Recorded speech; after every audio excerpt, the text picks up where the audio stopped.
ओम, वो गॉड, वो खुदा, वो रब कण कण में जर्रे जर्रे में रहता है,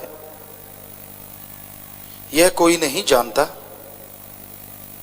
या कोई नहीं जानता था। पीरो मुर्शिदे कामिल जब पूर्ण मिलता है, पूर्ण गुरु सतगुरु मुर्शिदे कामिल की सत्संग जब इंसान सुनता है तो पता चलता है कि वो अल्लाह, वो राम, वो गॉड, वो खुदा सबके हमारे अंदर रहता है और वो कण कण जर्रे जर्रे में रहता है। ईश्वर को, मालिक को कोई नहीं जानता था अगर पूर्ण संत पीर पैगंबर ऋषि मुनि इस धरती पे ना आते। यह अलग बात कि मालिक ने ही उनको भेजा अपना पता बताने के लिए, अपना संदेश देकर, ताकि भटकते हुए जीव परमपिता परमात्मा को समझ सकें, पहचान सकें, जान सकें और जुगों से बिछड़ी हुई जीवात्माएं जो भयानक कष्ट उठा रही हैं पुनः निज धाम सचखंड में जा विराजें। तो सतगुरु मुर्शिदे कामिल इंसान के भेष में आए, जीवों को समझाया। जो सुन के मान लेते हैं बेड़ा पार हो जाता है। जो अहंकारवश, अज्ञानतावश संतों के वचन नहीं सुनते, वो अपने कर्मों का बोझ ढोते रहते हैं, दुखी होते रहते हैं। संत कभी किसी को दुखी नहीं करते। संतों का किसी को बद्दुआ देने का कोई काम नहीं होता। उनका मकसद इस संसार में लोगों का भला करना होता है। तरुवर फल नहीं खाते है, सरोवर पीव न नीर, परमार्थ के कारणे संतन भयो शरीर। पेड़ पौधे जिन पे फल लगते हैं वो खुद के लिए फल नहीं लगाते। सरोवर मीठी सरोवर है, वो अपने लिए पानी नहीं पीता बल्कि परहित दूसरों के लिए ही फल देते हैं, दूसरों को ही पानी पिलाते हैं। उसी तरह संत पीर फकीर सबका भला करने आते हैं, कभी किसी का बुरा नहीं करते, सोचते नहीं। मालिक से भलाई के लिए, शांति के लिए, प्यार मोहब्बत के लिए प्रार्थना दुआ करते रहते हैं। तो संतों का वचन जो जीव सुनता है और सुन के मान लेता है, उसे जिंदगी की तमाम खुशियां मिलती हैं, बरकतें मिलती हैं। उसके गम चिंता परेशानियां मिट जाया करती हैं, रोग अभिशाप दूर हो जाते हैं। क्या आप यकीन करेंगे, संसार में ऐसे लोग भी होते हैं जो सुनते भी हैं, दिखावे में सत्संगी भी होते हैं, पर जब वचन मानने की बात आती तो शून्य होते हैं। और सारा दोष भगवान का, सारा दोष संत पीर फकीर का। खुद तो कहते हैं हम जी बिल्कुल, हमारे में तो कोई गुनाह है ही नहीं, हम तो बुरा कर्म करते ही नहीं। तो ये सब इंसान की मंदबुद्धिता है, इंसान की अज्ञानता भरी आंखें हैं, अज्ञानता भरी सोच है। क्योंकि ना तो संत कभी किसी का बुरा करते हैं और ना ही भगवान अल्लाह राम। आपको कई बार बात सुनाई है कि मालिक जो करता है वो सही करता था, सही कर रहा है और सही करता रहेगा। वो कभी बदला नहीं, न बदला है और न बदलेगा। इंसान के विचार बदल जाते हैं, इंसान की सोच बदल जाती है। मन इंसान पे जब हावी हो जाता है तो संतों की छोटी छोटी बात भी अच्छी नहीं लगती, बड़ी बातें तो बहुत दूर की बात है। फिर सुख कहां से होए? दुखी, परेशान, विष घोलता रहता है अंदर ही अंदर, नागनी की तरह, नाग की तरह तड़पता रहता है, व्याकुल होता रहता है, बेचैन होता रहता है। संत जो भी वचन करते हैं उसमें बेइंतहा फायदा होता है जीव का, बेहद भला होता है। इसलिए सुन के मानना चाहिए। और मालिक कभी बुरा नहीं करता कि राम किसी को नहीं मारता, इंसान अपने आप बुरे कर्म कर करके मर जाया करते हैं। कहने का मतलब राम कभी किसी को टेंशन, गम, चिंता, परेशानी नहीं देता, इंसान अपने कर्म ऐसे करता है, अपनी जिंदगी में ऐसे कर्मों की चाल पे चलता है कि अपने आप वो टेंशन ग्रस्त, चिंताग्रस्त, यानी दुखी परेशान हो जाता है। मालिक तो अच्छा ही करते थे, अच्छा करते रहेंगे। आपको एक उदाहरण दिया करते हैं कि एक बार दो नशेड़ी अफीमची किसी पेड़ के नीचे लेटे हुए थे। बेरी का पेड़ था। आपस में बातें कर रहे थे। अफीम खिली हुई थी, अच्छा नशा चढ़ा हुआ था। क्या देखते हैं, बहुत बड़ी बेरी है, नीचे छाया है। लेटे हुए ऊपर निगाह मारी, साथ में ही पेठा कद्दू लौकी की एक बेल है, बहुत बड़े बड़े कद्दू लौकी लगे हुए हैं। एक अमली दूसरे को कहने लगा, सुन भाई। कहता हाँ। कहता भगवान कहते गलतियां नहीं करता, वो करता है। दूसरा कहता कैसे? कहता कितनी बड़ी बेरी? कहता बहुत बड़ी। और इसका फल देखो, छोटे छोटे बेर। कहता हाँ ये तो है। कहता उधर देखो छोटी सी बेल, मरियल सी। कहता हाँ, कितने बड़े पेठे कद्दू लौकी। कहता यार वाकई, क्योंकि दोनों नशेड़ी, दोनों अज्ञानी। अज्ञानी एक दूसरे की हाँ में बड़ा जल्दी भरते हैं। पंजाबी में कहावत है, लंडे नु खुंडा 100 को तो टक्कर दे। ये हकीकत है। एक का मन खराब है, दूसरा मन खराब वाला झट से चुंबक की तरह चिपट जाता है उसको। यारी दोस्ती चुम्मा चाटी क्या बताएं। यही हाल है इस कलयुग में, पूरे वर्ल्ड में, पूरी दुनिया के देशों में। दोनों अमली और दोनों नशेड़ी और दोनों ही अज्ञानी। कहने लगा यार तू सही कहता है, भगवान गलती ही करता है। लिखने वाले संतों ने ऐसे लिख दिया, भगवान सही करता है। ये देखो सामने गलती है। पहला हंसा, पूरा खुश। मैंने सच कहा है? कहता हाँ भाई, तू तो बहुत जानकार है। हवा का चक्रवात आता है बड़ा तेजी से। खूब कई बार अमली जो होते हैं ना, वो सच भी बोल देते हैं। ये कहावतें हैं, सच्ची हैं। हमने गांव में देखा है, जो सच नहीं बोलना होता वो भरी पंचायत में भी बोल देते हैं। ये भी चक्कर पड़ जाता है कई बार।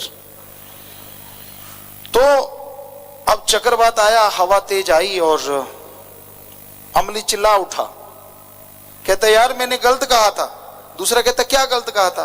कि भगवान गलतियां करता है। कहता क्यों? तूने सही कहा था, भगवान ने गलती की है। कहां मरियल बेल, इतने बड़े पेठे, कहां इतनी बड़ी बेरी, छोटा सा बेर। कहता नहीं यार, भगवान की गलती माफ कर दे, वो सही है। कहता ऐसे कैसे? कहता सुन, हवा का चक्रवात आया था। कहता आया था। कहता अपन लेटे हुए थे। कहता हाँ।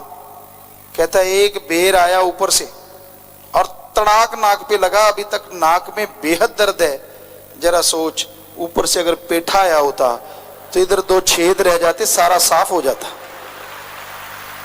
तो वो जो करता है वो सही करता है। दूसरा फिर वही अज्ञानी कहता यार बात तेरी सही है, भगवान को माफ किया।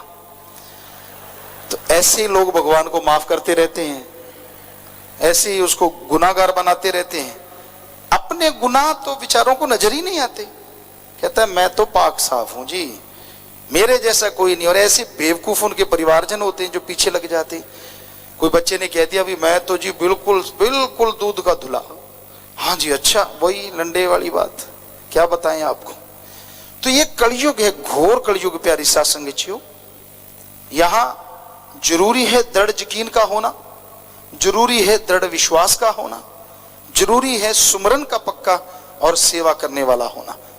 तब वो 10वां द्वार खुले, तब मालिक नूरी स्वरूप के अनहद नाद के साथ दर्श दीदार हो और जीवात्मा खुशियों से माला माल हो। कोई उस पे कचरा गंदगी डाले तो वो कहे पाने वाले तेरा शुक्र है। तब ये संभव है, वरना बड़ा मुश्किल है। एक एक श्वास हीरे लाल, बेपरवाह दाता रहबर शास्त्र नाम जी फरमाया करते, एक एक श्वास तेरा हीरे अते लाल जी, गिन गिन राम शाहूकार नु संभाल जी।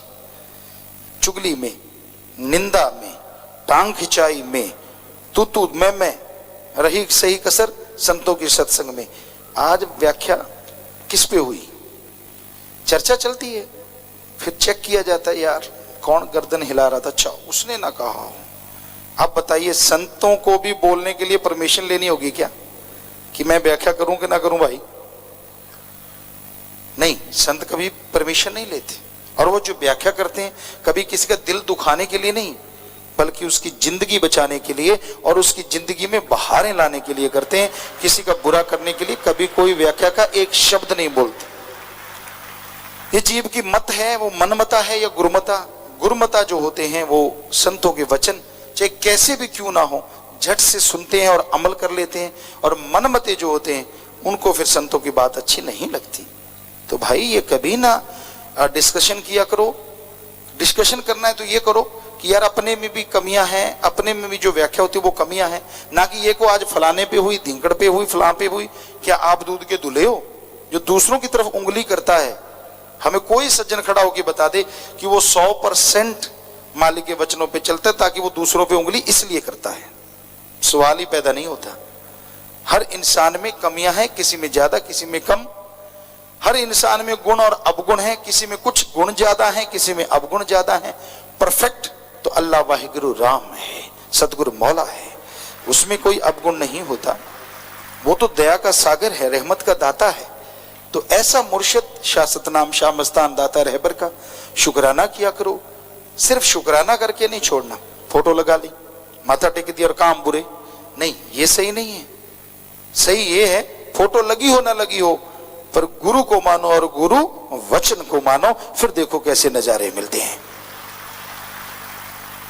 इसलिए दांव पेच ना चलाया करो किसी को नीचा दिखाने के लिए, दांव पेच ना चलाओ किसी को हिठी करने के लिए, बेइज्जत करने के लिए। नेकी के रास्ते पे चलो, भलाई के रास्ते पे चलो, सबका भला मांगते हुए आगे बढ़ो, सुमरन किया करो, सेवा किया करो, और जितना हो सके बुराई में पड़े लोगों की बुराइयां छुड़वा के मालिक से जोड़ा करो, ताकि मालिक की तमाम बरकतें खुशियां आपको भी मिले, सारी दुनिया को मिले, हर कोई खुश रहे, तो आपको भी खुशियां लाजमी आएंगी, आपकी कुलें भी खुश हो जाएंगी। सत्संग ऐसा संग, ऐसी सोहबत, यहां पे उस सुप्रीम पावर ओम हरि अल्लाह राम की चर्चा होती हो। सत्संग का मतलब है आप सत्संग में आए, सुने और अमल करें तो मालिक की प्राप्ति हो सकती है। संग का रंग लाजमी चढ़ता है। जैसा करो संग वैसा चढ़े रंग।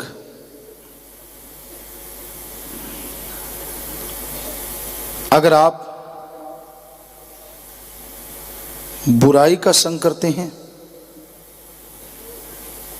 तो बुराई आपके जीवन को, आपकी खुशियों को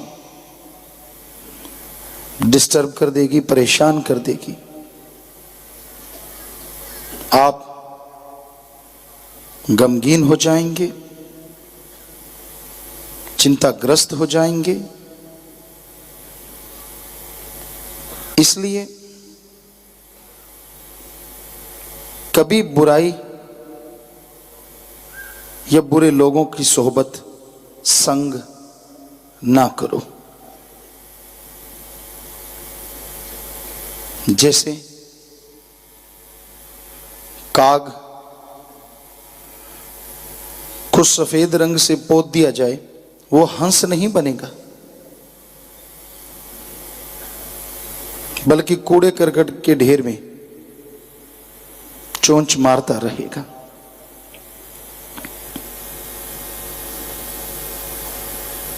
कोई कुआं खारा है, उसमें लाखों मन चीनी डाल दो, वो मीठा नहीं होगा।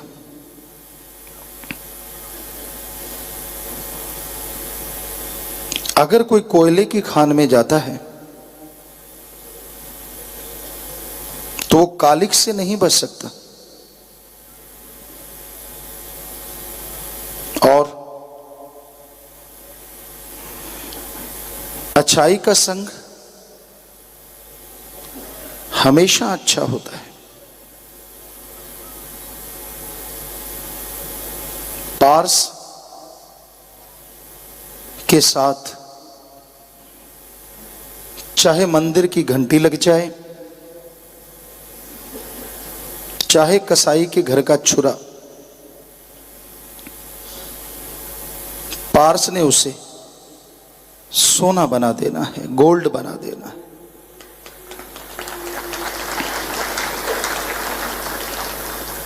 गंगा जी में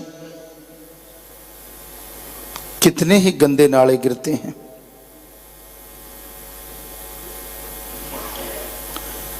कितनी बदबूदार शराब डाल दी जाती है, लेकिन जैसे गंगा में जाता है तो वो गंगा जल बन जाता है, पवित्र पानी बन जाता है।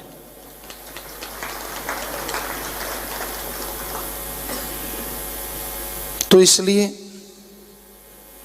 संग का रंग लाजमी चढ़ता है। बुरा संग बुरा बना देता है, अच्छा संग अच्छा बना देता है। बुरे से दोस्ती ना करो और अच्छे को कभी छोड़ो ना।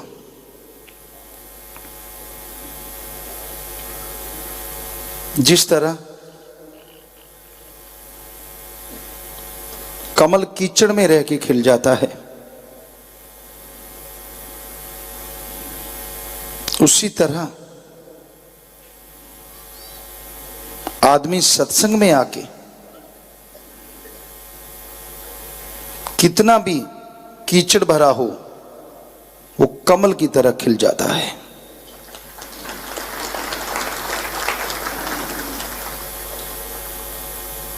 इसलिए सत्संग सुनो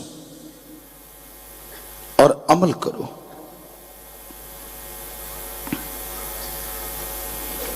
जैसे आपके सामने घी, दूध, मक्खन, बादाम रखे हों, आप उसे माथा टेकते रहें, नमस्कार करते रहें, खाएं ना, तो क्या पावर आएगी?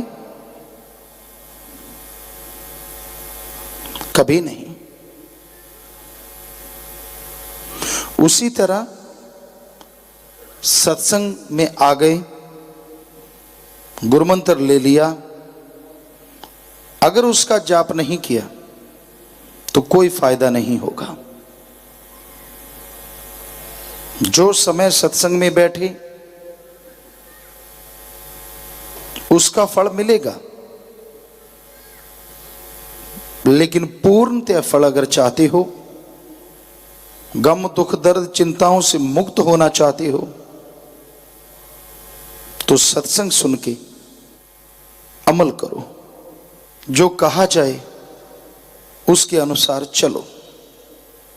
आपके अंदर बहुत शक्ति है,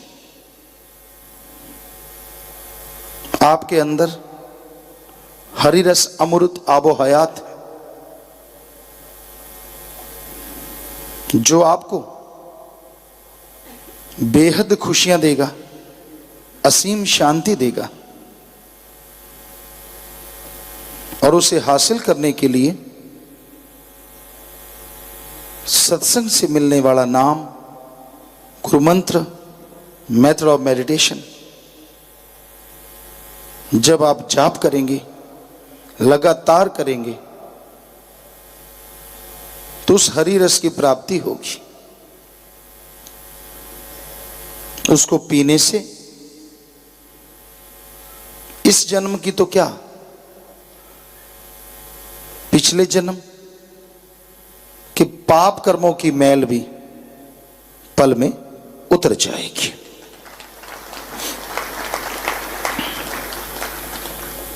जैसे आदमी नहाता है, स्फूर्ति आती है, मैल उतरती है, आदमी फ्रेश हो जाता है। उसी तरह जब आप गॉड अल्लाह राम के ज्ञान से नहाएंगे, अंदर की मैल उतर जाएगी, दिलो दिमाग का शीशा साफ होगा, सोचने की शक्ति बढ़ जाएगी और आप उस मालिक की कृपा दृष्टि के काबिल बनेंगे। जिंदगी में बहार छा जाएगी।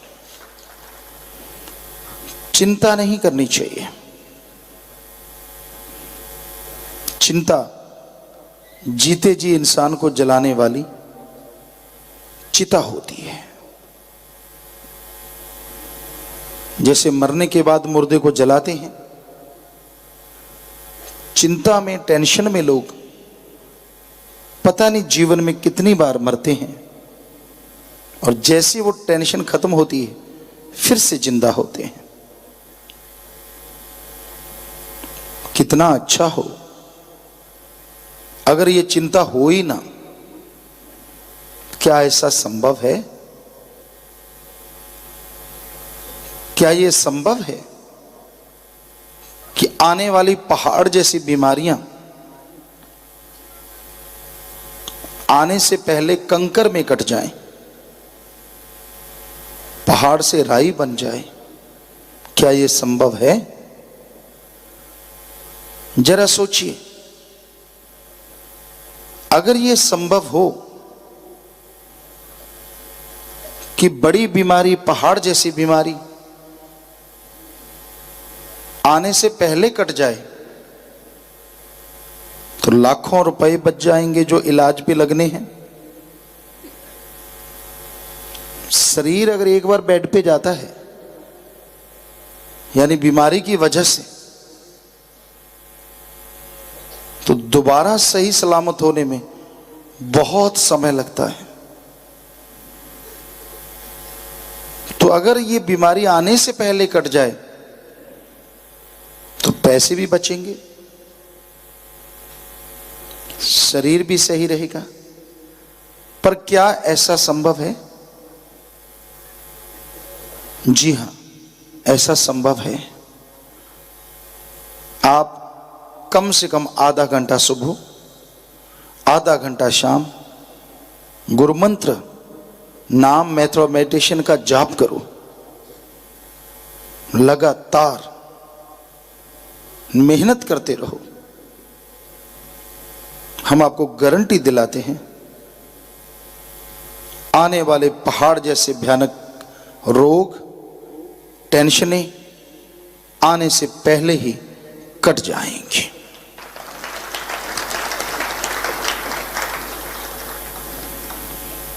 आपको सच्ची खुशी मिलेगी, सच्ची शांति मिलेगी, सच्चा मोक्ष मिलेगा। जीते जी कोई रोग ना हो, कोई गम ना हो, किसी भी तरह की कोई परेशानी ना हो।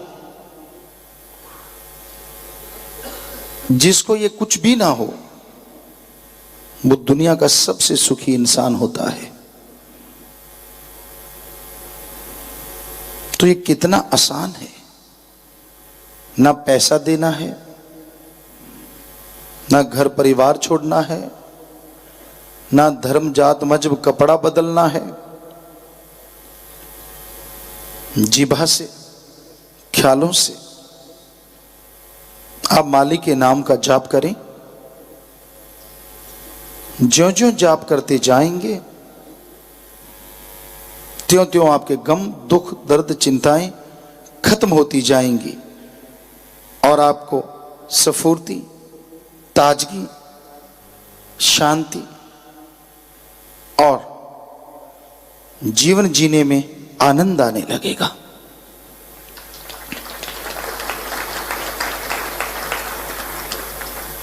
कई लोग जिंदगी जीते हैं पर उन्हें मकसद का पता नहीं होता, यानी एमलेस, बिल्कुल पता ही नहीं क्या करना चाहिए। अपने कर्तव्यों का निर्वाह करो। विवाह शादी है, बच्चे हुए हैं, पालन पोषण करो और जिंदगी की तमाम खुशियां हासिल करो, ताकि आप संतुष्ट हो सकें, खुशियां ले सकें। पैसा ही सब कुछ नहीं है। पैसे के बिना काम भी नहीं चलता। तो कमाओ, पर संतुष्टि के साथ। जो आपके पास है उससे लाभ उठाओ, सुख लो, दूसरों को सुख दो भी, परमार्थ भी करो। जो आपके पास नहीं है उसके लिए टेंशन ना करो, बल्कि मेहनत करो, बिना टेंशन के, बिना चिंता के मेहनत करते जाओ।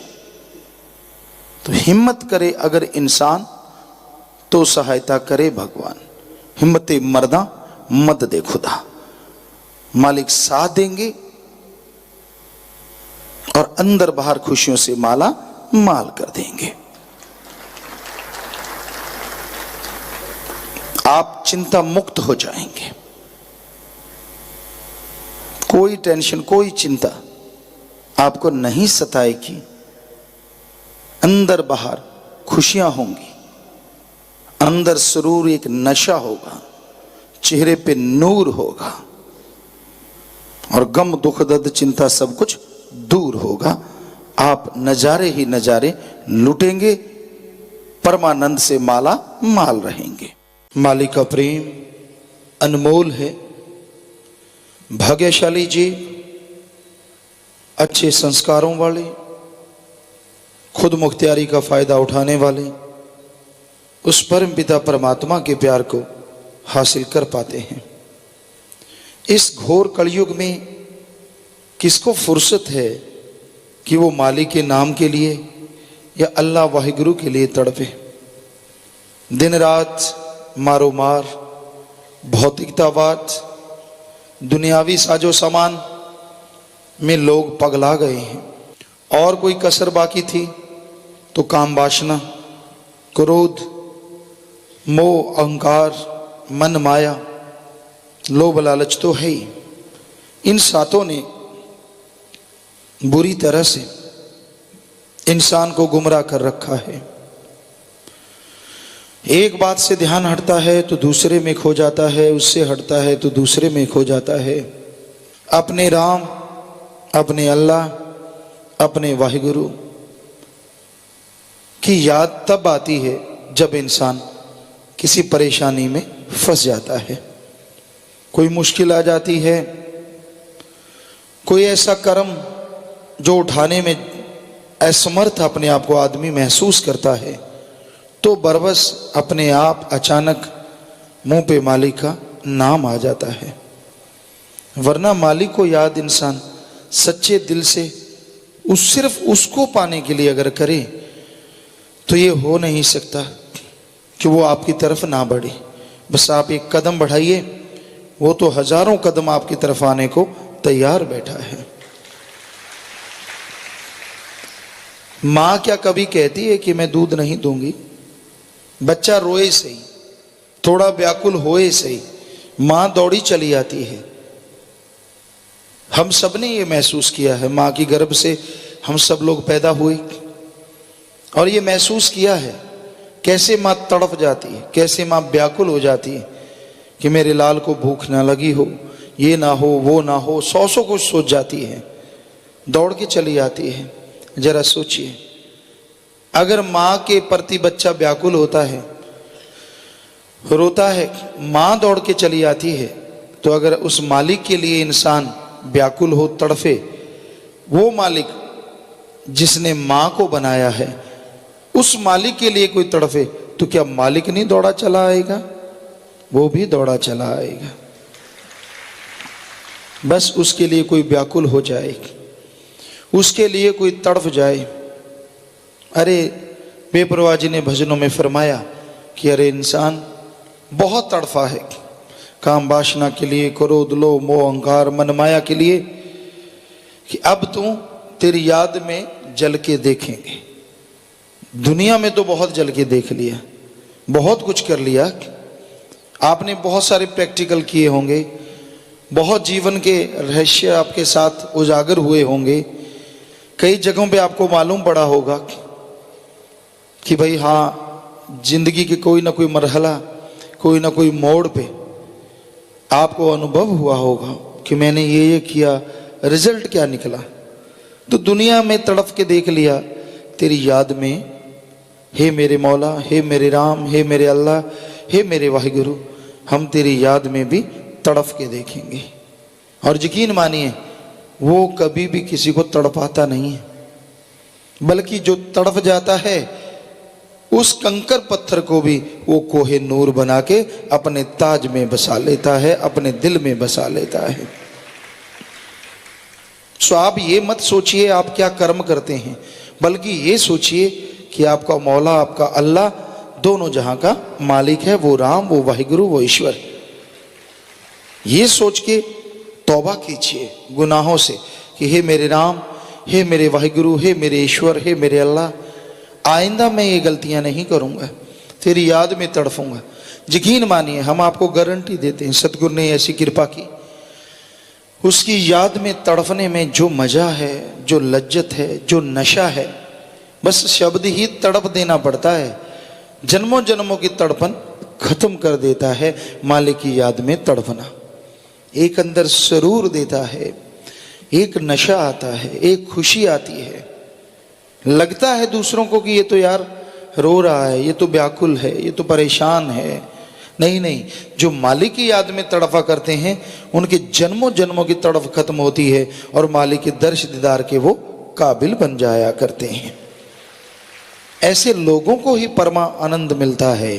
परमानंद यानी ऐसा आनंद जो एक बार शुरू होता है, ऐसी लज्जत, ऐसा स्वाद, ऐसी खुशी जो एक बार शुरू होती है तो कंटिन्यू चलती जाती है।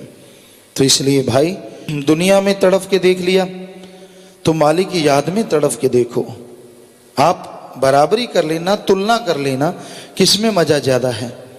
दुनिया में तड़फोगे, आपका साथ देगी दुनिया तब तक जब तक आप उनका मतलब हल करते हैं, जब तक आप उनकी स्वार्थ सिद्धि करते हैं। हम ये नहीं कहते कि आपस में प्यार ना रखो, रखो, पर ऐसा ना रखो कि मालिक भूल जाओ, क्योंकि ये दुनियावी प्यार तो एक ना एक दिन कच्चे धागे की मानिंद टूट जाना है। सो इसलिए भाई, मालिक का प्यार, मालिक की मोहब्बत सर्वोत्तम है। ठीक है, दुनिया में रहिए, कड़ा परिश्रम, हक हलाल, दसा नौवां दी किरत कमाई, मेहनत, हार्ड वर्क करते रहो। पर पंजाबी की कहावत आपको सुनाया करते हैं, हथ कार वल ते ध्यान यार वल। बस काम धंधा करते रहो और जीबा से ख्यालों से अल्लाह मालिक की भक्ति, वाहिगुरु राम को याद करते रहो। यकीन मानो जो काम कर रहे हो उसमें भी बरकत और मालिक की रहमत से अंदर भी आत्मिक शांति और खुशियों से आप लबरेज हमेशा बने रहेंगे।